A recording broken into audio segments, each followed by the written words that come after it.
અપક્ષ કાઉન્સિલરે રાજીનામું આપ્યું. રાજીનામું આપતા કપડવંજના રાજકારણમાં ખળભળાટ.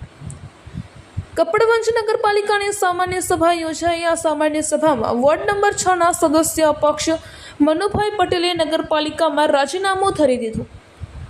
સભ્યોના રાજીનામાથી કપડવંજ નગરપાલિકામાં ખળભળાટ. વિકાસના કામો ન થતા હોવાથી વોર્ડ નંબર 6ના અપક્ષ સભ્યએ રાજીનામું આપી દીધું.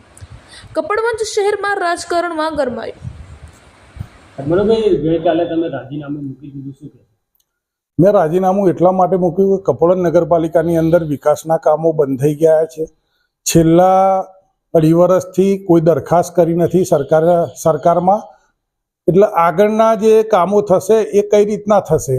બીજી વાત કે નગરપાલિકાની અંદર અત્યારે તંત્ર ઘોર બેદરકારીમાં સૂતું છે. કારણ કે નગરપાલિકાએ જે ટોકન ભાડે દુકાનો આપી હતી તે પણ એનો કોઈ નિકાલ નથી.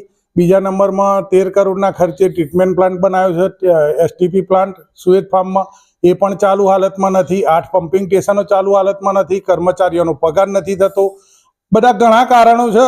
અત્યારે બધા કારણો દર્શાવવા જઈશું તો 2-3 કલાક થશે. એટલે આ રાજીનામું આપવાનું કારણ આ જ છે કે ભાઈ વિકાસના કામો થતા નથી. ધારાસભ્યની અને સંસદ સભ્યની ગ્રાન્ટમાંથી જ થાય છે. બાકી નગરપાલિકાની કોઈ ગ્રાન્ટ એવી મોટી ગ્રાન્ટ આવેલી નથી અને હવે આવો પણ નહીં. કારણ કે દરખાસ્ત જ નથી કરી તો કઈથી આવવાની છે. એટલા માટે થઈને અમે રાજીનામું આપ્યું છે. કારણ કે પબ્લિકની અંદર આપણે જઈએ એટલે પબ્લિકનું કામ થવા જોઈએ, જે થતા નથી. એટલા માટે થઈને રાજીનામું આપેલ છે.